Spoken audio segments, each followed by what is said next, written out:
Hola a todos. Bueno, por estos días se ha hablado en Colombia y en muchas otras economías sobre el incremento del salario mínimo. En Colombia normalmente este incremento o esta decisión la determina en conjunto el gobierno nacional, los gremios, el sector empresarial y las centrales obreras. Cuando estos no se ponen de acuerdo, pues normalmente el gobierno toma la decisión del incremento por decreto.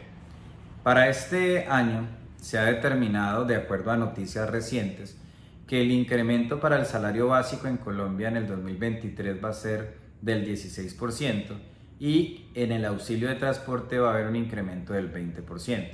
Siempre se espera que estos incrementos estén por encima del IPC, debido a que uno de los objetivos que tiene este incremento del salario mínimo es que las personas que perciben este salario puedan recuperar esa pérdida del poder adquisitivo que se dio durante el transcurso del año debido al crecimiento de los precios, a lo que comúnmente se le denomina inflación. Normalmente este incremento en el salario mínimo tiene unas consecuencias en la inflación. Hay unas presiones para que crezcan los precios. Normalmente cuando crece el salario mínimo, el precio de los bienes y servicios también se incrementa en la economía. De entrada podemos decir que hay unos beneficiarios y son aquellas personas que ganan un salario mínimo y de entrada pues van a tener un incremento en ese salario mínimo. Recordar que hay un incremento nominal del 16%, pero también hay un incremento real que se obtiene descontándole a ese incremento nominal la inflación, que para el año 2023 va a ser del 3.5%. Entonces podemos decir que hay un crecimiento o hay un incremento nominal del salario mínimo del 16%, pero hay un incremento real del 3.5%. Recordar que el incremento nominal o ese salario nominal es lo que perciben las personas y ese salario real es lo que realmente las personas pueden comprar con ese salario. Estas personas se benefician de manera positiva, pero hay personas que no se benefician de manera positiva con estos incrementos y son aquellas personas que ganan un salario por debajo de ese salario mínimo o que no tienen un salario. Estas personas pertenecen a una población vulnerable. Evidentemente, este incremento del salario mínimo genera presiones en el crecimiento de los precios que estas personas no van a poder cubrir porque sus salarios no se van a ver incrementados en las mismas condiciones. Hay que tener cuidado en muchos casos porque tasas de crecimiento o crecimientos elevados en el salario mínimo genera presiones en el crecimiento de los precios, genera inflación y como consecuencia se ven desmejoras en las condiciones de vida de aquellas personas que no están percibiendo estos incrementos en sus ingresos. Adicionalmente, también es importante tener en cuenta que crecimiento en el salario mínimo sin un crecimiento en la productividad también genera desmejoras en la economía, genera presiones inflacionarias y como consecuencia pues también vamos a identificar que no hay mejoras en las condiciones de vida para muchas personas y en este caso pues para muchos colombianos. Para mitigar un poco esto, la OCDE ha propuesto salarios diferenciales por regiones. Los salarios diferenciales por regiones se argumentan o se basan en el hecho de que la productividad de todas las regiones no es la misma. Para el caso colombiano eso es una realidad, y que el costo de vida en todas las regiones no es el mismo, que para el caso colombiano pues también es una realidad. Importante recordar que la productividad hace referencia a la capacidad que tiene una economía para transformar sus factores de producción, tierra, trabajo y capital en bienes y servicios. Un ejemplo sencillo: una empresa que produce 30 pares de zapatos en una hora y otra empresa que produce 40 pares de zapatos similares en una hora. ¿Quién es más productivo? El que produce 40 pares de zapatos.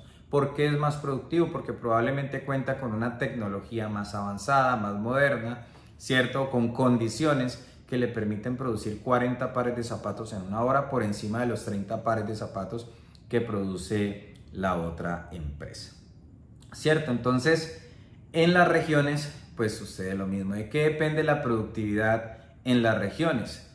De muchas variables: recursos tecnológicos, recursos naturales, políticas nacionales y políticas locales que fortalezcan las condiciones para que las empresas de las regiones sean productivas, vías terciarias, condiciones de la infraestructura, aeropuertos, vías, ¿cierto? Que generen la posibilidad para que estas empresas puedan obtener insumos, materias primas a costos que realmente les generen productividad para el desarrollo empresarial. Entonces, evidentemente hay unas regiones que tienen acceso a muchas cosas o a más cosas o a las mismas cosas pero a un precio menor por temas de cercanías, ¿cierto? Que otras regiones.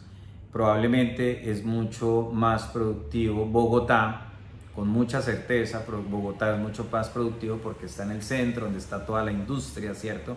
Por las condiciones que tiene Bogotá, a otras regiones pues más apartadas del país. Entonces Bogotá es mucho más productivo que Leticia en el Amazonas, ¿cierto? O que Florencia en el Caquetá. ¿Estamos de acuerdo?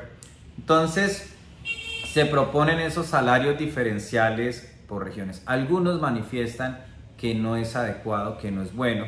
La OCDE lo que dice es: se pueden generar disminuciones o incrementos diferenciales y se pueden afectar los costos no salariales. Por ejemplo, para el caso de Colombia, sería que estos aportes, por ejemplo, que se hacen a las cajas de compensación, disminuyeran en estas regiones en donde hay menor productividad, en donde de pronto los costos de vida, el costo de vida es inferior. Se dice que una disminución en estos aportes a las cajas de compensación incrementaría el empleo y como consecuencia disminuiría la informalidad. Es importante recordar que en la medida en que crece el empleo se disminuye la informalidad. De manera contraria, si hay una disminución del empleo, es decir, un aumento del desempleo, pues la informalidad crece. Algunos sectores consideran que esto no es adecuado porque pues no tiene sentido subirle a unos un valor, darles un incremento a unos y a otros un incremento inferior. Otros sostienen de que esto podría generar que muchas empresas comiencen a trasladarse a zonas, ¿cierto? A regiones en donde en teoría la productividad es menor, buscando salarios mucho más bajos, y esto desincentivaría el desarrollo en las regiones que históricamente pues, han sido más productivas en nuestro país. Otros sostienen que por el contrario esto es muy positivo porque haría más competitivo, más productiva estas regiones a donde llegarían estas empresas, porque estas empresas llegarían a generar desarrollo y llegarían a generar o a incrementar el empleo en estas economías, y en el mediano o largo plazo probablemente se van a equiparar los salarios en todas las regiones. Es importante recordar que en nuestro país, en Colombia, hay algunos casos exitosos de convergencia en materia de crecimiento. Sin embargo, son más los casos no exitosos. Tenemos algunas regiones que siempre han sido muy pujantes, pero hay otras regiones que no han sido tan pujantes y que probablemente una estrategia como esta pues, podría generar condiciones de crecimiento para estas regiones. Es decir, se podría dar convergencia en el crecimiento de estas regiones. También se ha planteado otras estrategias en temas de salario diferenciales, salario diferencial por edades y salario diferencial por informalidad, es decir, aquellas regiones en donde hay mayor informalidad, pues probablemente que estos crecimientos o que estos incrementos en el salario estén por debajo. Esto es un tema muy interesante. Hace algunos meses estaba tocando, algunos candidatos a la presidencia en Colombia tocaron esta propuesta. En estos momentos no se ha vuelto a hablar de este tema, pero considero que en el corto plazo es muy probable que se tenga que comenzar a debatir este tema, porque de manera particular creo que podría generar muchas posibilidades para diferentes regiones en nuestro país, sobre todo para aquellas regiones en donde la productividad no es tan alta como en otras.